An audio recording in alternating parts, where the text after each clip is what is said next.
कर्मयोगी ना लोक संग्रह के लिए काम करता है। लोक संग्रह का क्या मतलब है? लोक संग्रह का मतलब है निस्वार्थ भाव से लोक मर्यादा सुरक्षित रखने के लिए लोगों को उन मार्ग से हटाकर सन्मार्ग से लगाने के लिए कर्म करना, अर्थात केवल दूसरों के हित के लिए कर्म करना। इसी को गीता में यज्ञार्थ कर्म के नाम से भी कहा गया है। जो सिर्फ अपने लिए कर्म करता है वो बंध जाता है, परंतु कर्मयोगी निस्वार्थ भाव से सिर्फ दूसरों के हित के लिए कर्म करता है, सो वो कर्म बंधन से सुगमता पूर्वक मुक्त हो जाता है। इसीलिए कर्मयोग श्रेष्ठ है।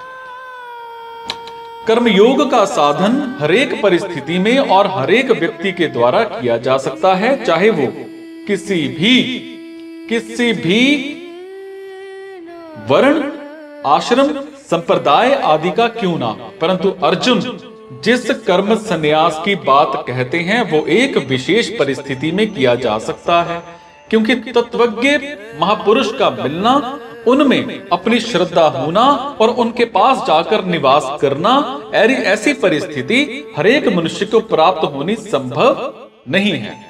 सो प्रचलित प्रणाली के सांख्य योग का साधन एक विशेष परिस्थिति में ही साध्य है, जबकि कर्म योग का साधन हरेक परिस्थिति में और हरेक व्यक्ति के लिए साध्य है।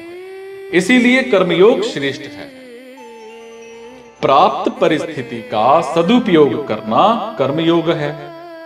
युद्ध जैसी घोर परिस्थिति में भी कर्मयोग का पालन किया जा सकता है। अब कर्मयोग का पालन करने में कोई भी मनुष्य किसी भी परिस्थिति में असमर्थ और पराधीन नहीं है, क्योंकि कर्मयोग में कुछ भी पाने की इच्छा का त्याग होता है और कुछ न कुछ पाने की इच्छा रहने से ही कर्तव्य कर्म करने में असमर्थता और पराधीनता का अनुभव होता है।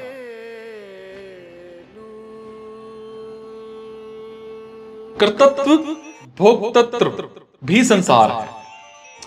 सांख्य योगी और कर्म योगी इन दोनों को ही संसार से संबंध विच्छेद करना है। इसीलिए दोनों ही साधकों को कर्तव्य और भोक्तृत्व इन दोनों को मिटाने की जरूरत है।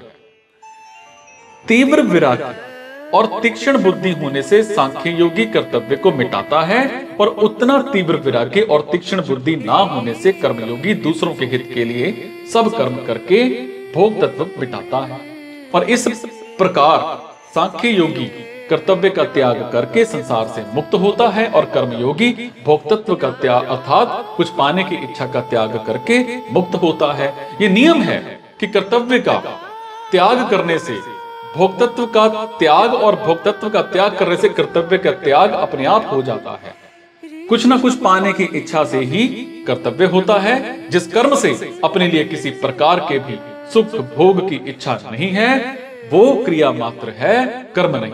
जैसे यंत्र में कर्तव्य नहीं रहता, ऐसे ही कर्मयोगी में कर्तव्य नहीं रहता। साधक को संसार के प्राणी, पदार्थ, परिस्थिति आदि में स्पष्ट ही अपना राग दिखता है, और उस राग को वो अपने बंधन का खास कारण मानता है और उसे मिटाने की कोशिश भी करता है। और इस राग को मिटाने के लिए कर्मयोगी किसी भी प्रणाली, पदार्थ आदि को अपना नहीं मानता, अपने लिए कुछ नहीं करता और अपने लिए कुछ नहीं चाहता। क्रियाओं से सुख लेने का भाव न रहने से कर्मयोगी की क्रियाएं परिणाम में सबका हित और वर्तमान में सबकी प्रसन्नता और सुख के लिए हो जाती हैं। क्रियाओं में सुख लेने का भाव होने से क्रियाओं में अभिमान और समता हो जाती है, परंतु उनमें से सुख लेने का भाव सर्वथा ना रहने से कर्तव्य खत्म हो जाता है। और कारण कि क्रियाएं दोषी नहीं है, क्रियाजन्य आसक्ति और क्रियाओं के फल को चाहना ही दोषी है। जब साधक क्रियाजन्य सुख नहीं लेता और क्रियाओं का फल नहीं चाहता, तब कर्तव्य रह ही कैसे सकता है, क्योंकि कर्तृत्व टिकता है भोक्तृत्व पर, और भोक्तृत्व ना रहने से कर्तृत्व अपने उद्देश्य में जिसके लिए कर्म करता है उसमें लीन हो जाता है और परमात्म तत्व शेष रह जाता है।